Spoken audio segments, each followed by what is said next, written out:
Hello everyone, Arctic here, and welcome to, well, it's not going to be a facts video on a game like we normally do. This is going to be a little bit different, because this week it will be 10 games, well, 10 game franchises that pretty much killed their franchise. Now, not all of them are truly dead, but most of them are kind of in that weird state. So, here we go.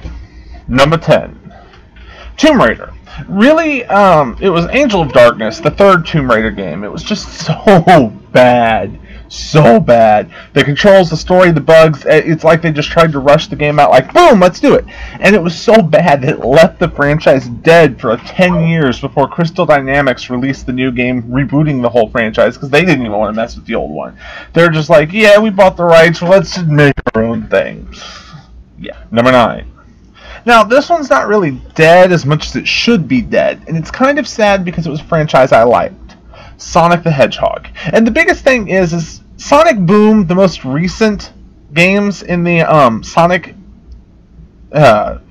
franchise, were just such a colossal failure. So, I mean, just horrible. They take horrible and make it horrible. I mean, they make Dr. Horrible look, nice. It's just bad. And really, with as bad as they were, I would be surprised if we get another one, because ever since Sega left, ever since Sonic left Sega, because Sega left the platform race, he's just been shooting downhill, and Sonic Boom is just so bad. Number 8, Castlevania. Yes, Castlevania. Yes, it got a new game in 2010. Not really much since then. But it kind of died back in the 90s with Symphony of the Night. The game wasn't really bad, it was just kind of mediocre. It wasn't the best game, wasn't the worst game, but it kind of left them wondering if they could bring it into 3D graphics. And while we did get it in 2010, it's just kind of still not really making a true push like it's coming back. So, number 7, Ultima, the Ultima franchise. With as many games as they had, you knew they had a good thing. They really were going along. Ultima 6 kind of was a hiccup in the series, but after that, they were doing pretty good. Until Ultima 9 Ascension, which just kind of like took a shotgun and blew the series apart.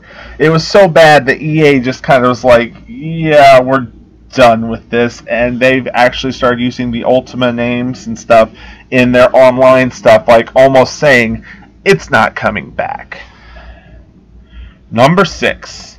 Now, it's been 5 years since we've gotten a Prince of Persia game, and that was the Forgotten Sands, and really I think that this franchise has gotten forgotten in the sands.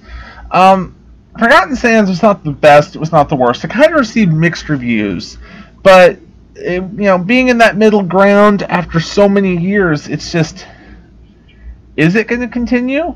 It's not the longest we've seen between games, especially not in that series, but still, with them coming back and kind of releasing something stagnant, they've already kind of shown that it's not on the front burner.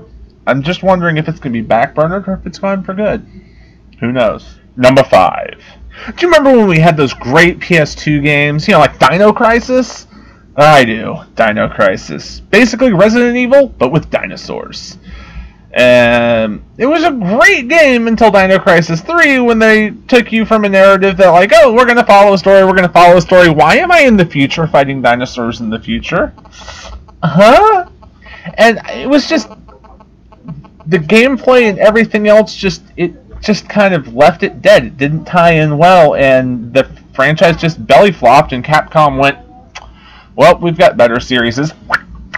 And that was the last we ever saw of that series. Might come back eventually, but I doubt it.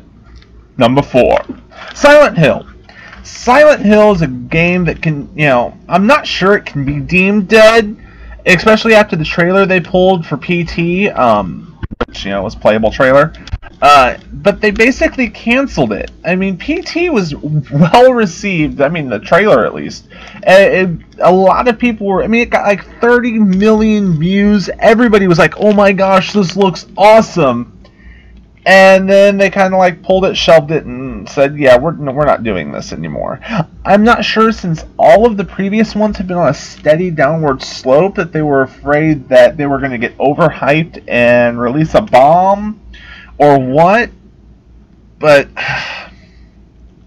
who knows, PT may come back. We might get the new Silent Hills, but by the looks of things, probably not, which is kind of sad.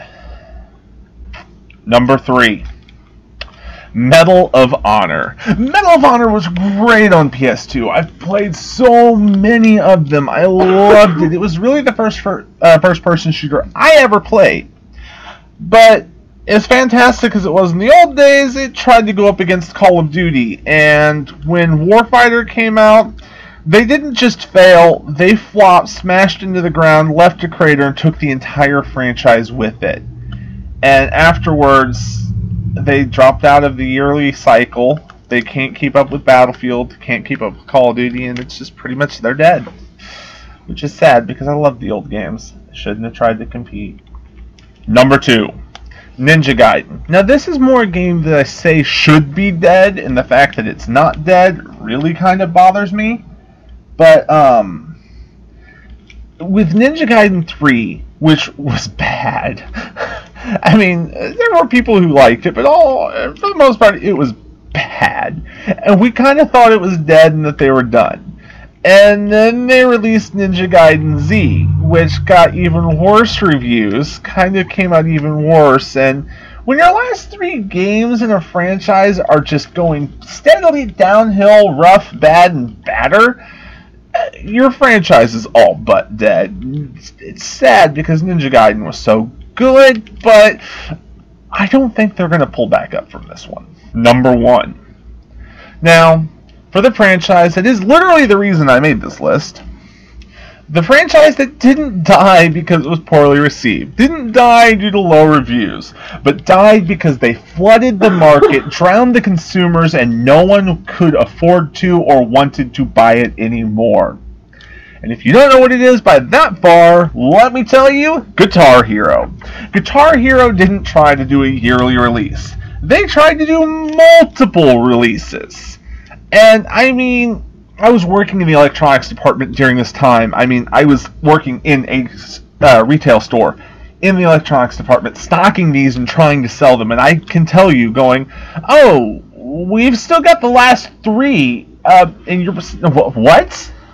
Yeah, I got to watch it flounder and die, and it's amazing that they pushed it as hard as they did. I mean, we got On Tour Aerosmith, then we got Decades, World Tour, Metallica, Modern Hits, Smash Hits, Guitar Hero 5, DJ Hero, which was bad, Band Hero, which was good, Guitar Hero Van Halen, it was okay, and then they gave us just long enough to go before they hit us with Warriors of Rock and DJ Heroes 2, which when DJ Heroes 1 bombed, I don't know how 2 even got made. And then they were like, shit, no one's buying it. And so where the reviews stayed high, they couldn't breathe any life into it, because they flooded the market.